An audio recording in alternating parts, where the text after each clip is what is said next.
कक्षा 12 के सभी विद्यार्थियों, आज मैं आपको भूगोल का एक ऐसा प्रश्न पत्र बताऊंगा कि जो कि वार्षिक परीक्षा के लिए बड़ा ही एमपी है। इसमें से ही 100% सारे क्वेश्चन फंसने वाले हैं। आप एक बार जरूर परीक्षा हॉल में जाने से पहले देखकर जाइएगा। चलिए शुरू करते हैं। सबसे पहला है, निम्नलिखित में से कौन सा देश स्थिर जनसंख्या वाला देश नहीं है? तो न्यूजीलैंड। इनमें से कौन सा उद्योग आधारभूत उद्योग? लौह इस्पात उद्योग। सबसे सस्ता परिवहन कौन सा है? जल परिवहन। भारत की सबसे पहली जनगणना कब की गई थी? 1872 में की गई थी। विराट नगर है दिल्ली। निम्नलिखित में से मसालों का राज्य कहते हैं? तो केरल को मसालों का राज्य कहा जाता है। बढ़िया से आप तो कंप्लीट करिए। जो खास खास चीजें मैं बता रहा हूँ इसी में से आपका एग्जाम हॉल में फंसने वाली है। ये हो गया इतना। भूगोलवेत्ता रेटजेल को मानव भूगोल का जनक कहा जाता है। विकसित देश की जीवन प्रत्याशा कितनी है? 80 वर्ष है। स्थानांतरणशील कृषि कार्य उष्णकटिबंधीय क्षेत्रों में किया जाता है। आवधिक मुख्यतः बाजार मुख्यतः ग्रामीण क्षेत्रों में लगाए जाते हैं। भारत में सबसे कम घनत्व वाला राज्य अरुणाचल प्रदेश। ये हो जाएगा, यहाँ से देख सकते हैं अरुणाचल प्रदेश और प्रोटीन ये यहाँ पर कंप्लीट कर लेना। चाणक्य संक्रमण सिद्धांत, थॉमस माल्थस। कृषि आधारित उद्योग का जाएगा रबड़ उद्योग। आर्थिक विकास का श्रम संगठन द्वारा। निम्न घनत्व वाला केंद्र शासित प्रदेश जो आ जाएगा अंडमान निकोबार द्वीप समूह। ठीक है भैया। इंदिरा गांधी नहर। इंदिरा गांधी नहर का 5वें का आपको मिलान करना है राजस्थान से। यहां पर इंग्लिश मीडियम वाले बच्चे लेंगे, कंप्लीट करेंगे। जनसंख्या घनत्व किसे कहते हैं? देखो, प्रति इकाई क्षेत्र पर निवास करने वाले व्यक्तियों की संख्या को हम कहते हैं जनसंख्या घनत्व। यूएनडीपी का पूरा नाम बताइए? संयुक्त राष्ट्र विकास कार्यक्रम।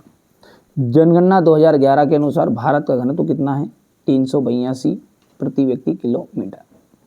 सिंधु घाटी सभ्यता में विकसित किन्हीं 2 नगरों के नाम बताइए? मोहनजोदड़ो तथा हड़प्पा। किन्हीं 2 आधात्विक लोह धात्विक खनिजों के नाम बताइए? तांबा और बॉक्साइट। कितना हो गया? यहाँ से ये क्वेश्चन नंबर 4 आपका रहेगा। हो गया इतना। चलिए क्वेश्चन नंबर 5 की ओर आगे बढ़ते हैं। तो ग्रिफिथ टेलर नवनिश्चयवाद के जनक माने जाते हैं, तो ये आपका पहला सत्य हो जाएगा। चलवासी पशुचारण प्राचीन निर्वाह व्यवसाय रहा है। बिल्कुल भैया, है ना, भैंस माल चराने के काम था और क्या था पहले। ठीक है। हाँ, जनसंख्या का आकार परिवहन की मांग को प्रभावित करता है। सत्य है। स्वतंत्रता के बाद भारत में के केंद्रीकृत योजनाओं को अपनाया गया। सत्य है। भारतीय रेल की स्थापना 1853 में हुई थी। सत्य। और यहाँ से आपको करना है, थोड़ा सा छोटा कर देना, ज़्यादा बड़ा हो गया है ना, जी हो गया। मानव भूगोल को परिभाषित कीजिए। नवनिश्चयवाद क्या है? रट दो, अभी भी मौका है मेरे भाइयों, रट दो। उत्प्रवास और आप्रवास क्या है? ठीक है। जनसंख्या की प्राकृतिक वृद्धि और वास्तविक वृद्धि में क्या अंतर है? जनसंख्या परिवर्तन के 3 घटक कौन कौन से हैं? किन लोगों ने किन कारणों से क्या किया? प्रवास करते हैं। ऋतु प्रवास से क्या आशय है? व्यापारिक पशुपालन के कोई 4 क्षेत्रों के नाम लिखिएगा। कृषि आधारित उद्योगों के नाम लिखिए। आधारभूत उद्योग किसे कहते हैं? आर्थिक दृष्टि से भारत की जनसंख्या को कितने वर्गों में बांटा जाता है? भारत में जनसंख्या वृद्धि के प्रमुख कारण लिखिए। और भारत में नगरीकरण के 2 महत्वपूर्ण कारण। नगरीय जनसंख्या किस प्रकार से बढ़ती है? आगे बढ़ाएं तो पर्यावरण प्रदूषण का क्या अर्थ है समझाइए। नमामि गंगे स्वच्छता अभियान यह कार्यक्रम के उद्देश्य लिखिएगा। प्राथमिक क्रियाएं कौन कौन सी होती है? विनिर्माण उद्योग की कोई 3 विशेषताएं लिखिए। पूरा सॉल्यूशन भी दूंगा आपको, पर आप तो कंप्लीट करो पर, है ना भैया। भारत में जनसंख्या वृद्धि को सीमित रखने के उपाय।